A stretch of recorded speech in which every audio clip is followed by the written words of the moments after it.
1984 ਦੇ ਸਮੇਂ ਦੀ ਹਕੂਮਤ ਜ਼ਾਲਮ ਕਾਂਗਰਸ ਸਰਕਾਰ ਦੇ ਨਿਰਦਈ ਹੁਕਮਰਾਨਾਂ ਦਾ ਹੁਕਮ ਮੰਨ ਕੇ ਭਾਰਤੀ ਫੌਜਾਂ ਨੇ सचखंड श्री हरमंदिर साहिब जी के हमला करके श्री अकाल तख्त साहिब जी के पवित्र अस्थानां नूं गोलियां तोपां टैंकां दा निशाना बना के ढह ढेरी कीता अते दर्शन करन आईयां बेअंत संगतां नूं शहीद कीता गया।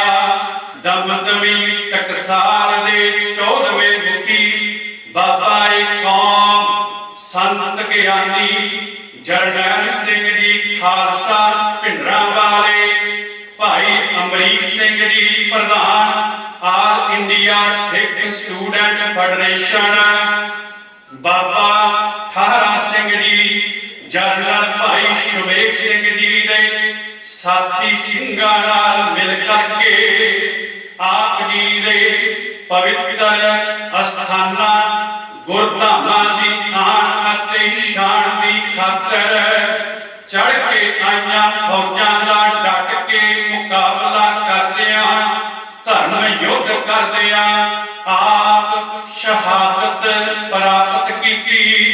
जून 1984 शहीदां सिंघां सिंघड़ियां भुजंगियां दी एक घल्लू घारे दौरान बेअंत संगतां जो शहीद कीतियां गईयां, तिन्हां दी मिठी पवित्र याद नूं समर्पित शहीदी गैलरी आप जी पासों अरदासां बेनतियां करके महापुरख दमदमी टकसाल दे 16वें मुखी संत ज्ञानी हरनाम सिंह जी खालसा भिंडरांवाले प्रधान संत समाज बेअंत संगतां दे सहयोग दे नाल श्रोमणी गुरुद्वारा प्रबंधक कमेटी श्री दरबार साहिब जी दे समुचे प्रबंध वल्लों ये सेवावां आरंभ कीतियां गईयां।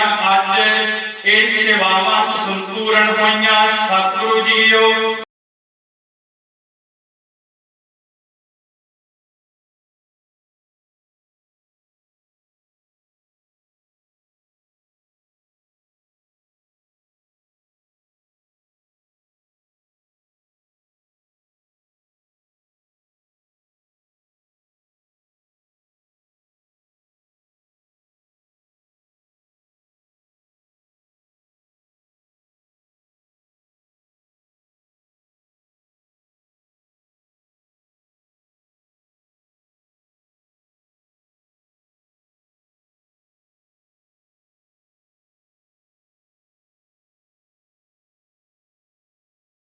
शहीदगंज अस्थान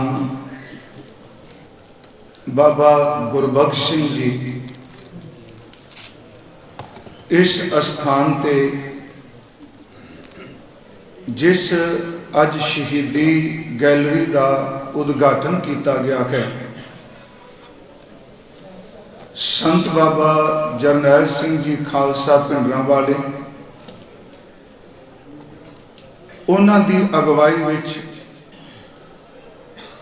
इत्थे फौज का मुकाबला करते हुए जिन्हां सिंघां सिंघणियां भुजंगियां बजुर्गां ने शहादत का जाम पीता, उस गैलरी का नाम भी रखा गया है शहीद भाई अमरीक सिंह जी प्रधान सिख स्टूडेंट फेडरेशन,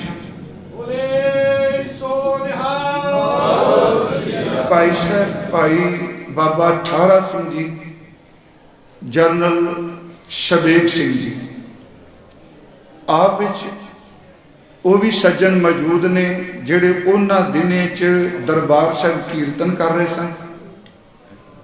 वो भी सज्जन मौजूद ने जिन्हां ने अपनियां अखां नाल इस साके नूं देखिया। आओ कुछ मिनट आप संगत के सन्मुख बेनती कर सकां। चावला साहब जी ने सब के नामां का जिक्र कर दिता है। इस करके आपां थोड़ा जिहा समा गुरु बख्शी फतेह स्वीकार करो जी। वाहिगुरु जी का खालसा, वाहिगुरु जी की फतेह। परसों इस अस्थान ते इस शहादत वाली गैलरी के उद्घाटन नूं सफलतापूर्वक सतगुरु कारज रास करदे श्री अखंड पाठ साहिब प्रारंभ किए गए।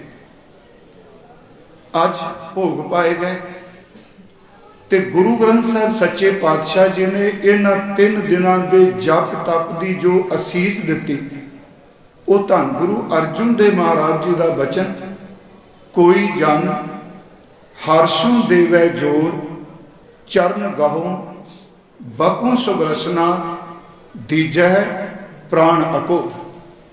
अर्थ बड़े स्पष्ट ने। कोई परमेश्वर का प्यारा उस प्रभु न सानू मिला देवे, जोड़ देवे, ते उस दे बदले सेवा की करा, उहदे चरनां नूं परसां, अपनी रसना तो उहदे प्रति शरधा भरे मिठे बोल बोला, ते अखीर अपने प्राण भी उसनूं भेंट करदे जिहड़ा करते पुरख दे नाल मिला दे। फिर शब्द विच वो दात मंगी गई जिन्हां दे संबंध विच आपां अज बैठे। आयो शरण दीन दुख भंजन, चितवां तुमरी और अपै पद दान, सिमरन स्वामी को प्रभ नानक बंधन छोर। अपै पद उन्हां नूं नसीब हुंदा है जिहड़े मौत की परवाह कीतियां रण तत्ते विच जूझ मारदे। देखो सतगुरु ने सानू शब्द बख्शिया। आम तौर पर युद्ध विच लड़न वाले 3 तरह के बंदे मिलते हैं। ढाडी सोहन सिंह सीतल शब्द कहते होंगे सन, लिखत विच भी नहीं। एक लोग तो वो लड़न वास्ते आउंदे आ जिन्हां नूं कहा जाता है जो समान मिल जाएगा तुसीं घर लै जाओ, लुटेरे लुट वाले होंदे आ। दूजे वो लड़न वास्ते आउंदे आ जिन्हां दा किता हुंदा है, जिवें फौज तनख्वाह मिलती है। तीसरे वो होंदे आ जिहड़े ना तां लुट भी शामिल हुंदे आ, ना वो कोई तनख्वाह लेंदे आ।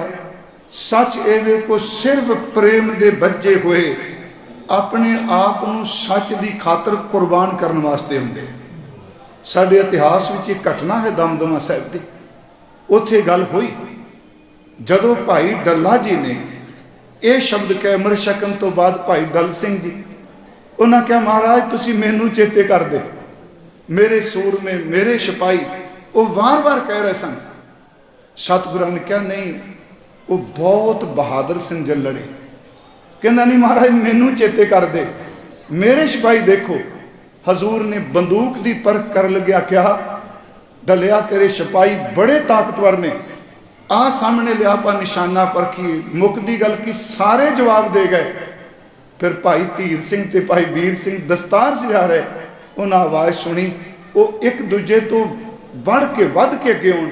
महाराज जी ने कहा तेरे सिपाही तनख्वाह वाले ने जिहड़े उत्थे लड़े, इहो जिहे प्रेम वाले सन। मैं आपनूं बेनती करा इस अस्थान ते, क्योंकि जिस मकसद लिए होया उन्होंने भुलीए ना।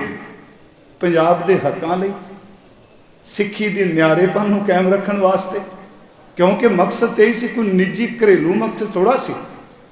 वो जिस वास्ते शुरू होया उन्होंने रण तत्ते विच अपने आप नूं कुर्बान किया।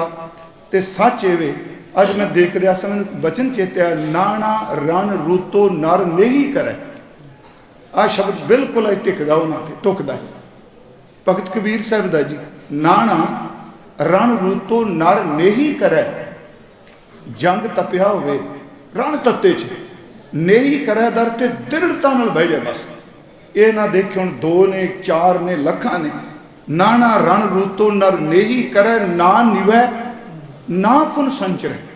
ना तो उस हमलावर के सामने झुके ते ना फिर मौत तो डरदा हो उहदे नाल समझौता करे। सच वे ये शब्द भावें उहदे अध्यात्मक अर्थ होर भी। नाना रण रूतो नर नहीं करे, ना निवै ना फुन संचरै, धन जन्म ताही को गणे, मारै एक तज जाए कणे। ਉਹ ਧੰਤਾਯੋਗ ਨੇ ਜਿਨ੍ਹਾਂ ਨੇ ਤੇ ਸ਼ਹਾਦਤ ਦਾ ਜਾਮ ਪੀਤਾ। मैं सिर्फ एक निक्की जी गल आप नाल सांझी करनी चाहना। एक यहूदी होया, मेरा ख्याल है 15 साल पहला चढ़ाई कर गया। वो आर्कीटैक्ट सी जी, इंजीनियर सी, बहुत कमाल का। उन्हें अपनी समझो भी $1 मिलियन की नौकरी नूं ठुड्डा मारता। ਉਹਦੇ अंतले समय तो 1 महीना पहला एक प्रैस कानफ्रेंस हुई। ਉਹਦੇ ਵਿੱਚ ਉਹਨੂੰ ਪੁੱਛਿਆ ਗਿਆ ਵੀ ਤੂੰ ਸਭ ਕੁਝ ਛੱਡ ਦਿੱਤਾ, ਇਹਨਾਂ ਕੋਈ ਲੋਕਾਂ ਦਾ ਸਹਿਆ ਵੀ, अपमान भी सहा, तेनू कबूल भी बोले, तेनू बहुत माड़ा भी किया, तू फाइनैंशियली तौर पर मार खाधी, तू की खटिया ये अज तू इंजीनियर से बहुत कुछ कर लेंदा। उन्हें गल कही, कहंदा तुसी मौत तो बाद जीवन की गल मनदे? उंज मनदे सारे आ। मैं पिछले दिन भी कहा, जिहड़े कहंदे ने भी मरण तो बाद कहानी खत्म, सवाल ही नहीं पैदा हुंदा। इस्लाम भी कह रहा है कि बंदे नू कब्र दफना दो, एक दिन इन्हूं उठना है। ਇਹਦਾ मतलब वो जीवन मान रहे।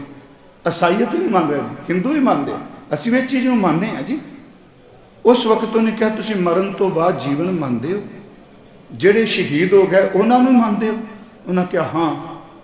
ਕਹਿੰਦਾ ਜਦੋਂ ਤੁਸੀਂ ਜਾਓਗੇ ਉਹ ਸ਼ਹੀਦ ਅੱਗੇ ਮਿਲਣਗੇ ਤੇ ਤੁਹਾਨੂੰ ਪੁੱਛਣਗੇ ਕੀ ਕਰਕੇ ਆਏ, ਤੁਸੀਂ ਕਹੋਗੇ ਮੈਂ ਬਹੁਤ ਵੱਡਾ ਬਿਜ਼ਨਸ ਕੀਤਾ। ਕੋਈ ਕਹੇਗਾ ਮੇਰੇ ਟੀਵੀ ਚੈਨਲ ਨੇ, ਕੋਈ ਕਹੇਗਾ ਮੇਰੀ ਸ਼ੇਅਰ ਮਾਰਕੀਟ ਬਹੁਤ ਵੱਡੀ ਹੈ। कहता पल्ले मेरे कुछ नहीं, मैं बहुत कुछ है। जदों मैं जाऊँगा मैनू पूछणगे तू की करके आया, मैं कहांगा मैं सब कुछ छड्ड के तुहाडी याद नूं हिरदे च वसा के आया, मैं सिर्फ तुहाडी याद लैके आया। मैनू पता चावला साहब लिखिया बहुत कुछ सुनना पिया बाबा जी, कबूल तो कबूल सुनने पे, पर याद रखियो एक कीती हुई सेवा शहीदां दे दर ते प्रवान होंदी है। अज असी मैं श्रोमणी कमेटी के प्रधान जी बैठे आ, सन्मानयोग बाबा हरनाम सिंह जी बैठे आ, भाई साहब भाई मनजीत सिंह जी। चेते रखियो शहीदां तो तुसी सारे इको ही हो, तो शहीदां दा निवास ना कर्मखंड विच हुंदा है। सच 5 खंड ने जपजी साहिब दे ना, 5 खंड ने, पर पौड़ियां 4 ने। धर्मखंड, ज्ञान खंड ते सरमखंड, एक एक पौड़ी। कर्मखंड ते सचखंड इक्को पौड़ी है। प्रिंसीपल गंगा सिंह कहते हुंदे सन कर्मखंड विच पहुंचे हुए वास्ते सचखंड का दरवाजा बंद नहीं हुंदा। इस करके कर्मखंड भी सोर में जाते हैं। कर्मखंड की बाणी जोर, तिथा होर ना कोई होर, तिथा जोध महाबलसूर, तिन में राम रहा भरपूर। अज जिहड़ी समय की लोड़ है, वेखो मैं उत्थे भी कह गैलरी वाली बहुत वड्डी गल हो गई। तुसीं जदों आपां सारी गैलरी में दर्शन करके आए, बच्चे ने, बीबियां ने, बजुर्ग ने, नौजवान ने, तो मैनूं वो लैक्चर फिर हुण रिकॉर्ड है कि नहीं, जिस दिन संतां दी गिरफ्तारी हुई, चलो इस ते बाद इस पासे आए, साडे पिंड गए से, मेरे तो छुट्टा दिता है संतां, वो माड़ा जिहा जी वो नहीं मन लगा, मैं दर्शन भी नहीं किए, पर उन्होंने मेरे बजुर्ग नूं कहा सी कोई नहीं बैराग ना कर, जे सेवा लैनी होई गुरु लै लेगा। मैं पंजाबी भी नहीं पढ़िया, पर उन्होंने मैनूं तकरीर तुसीं उत्थे हो गए, उन्होंने कहा भी मैं गिरफ्तारी होने लगी, उस तो बाद मैनूं सुनेहा मिले कि सारी सिख कौम एक केसरी निशान थले इकट्ठी हो गई। ये शब्द उन्होंने रिकॉर्डिड सन जी।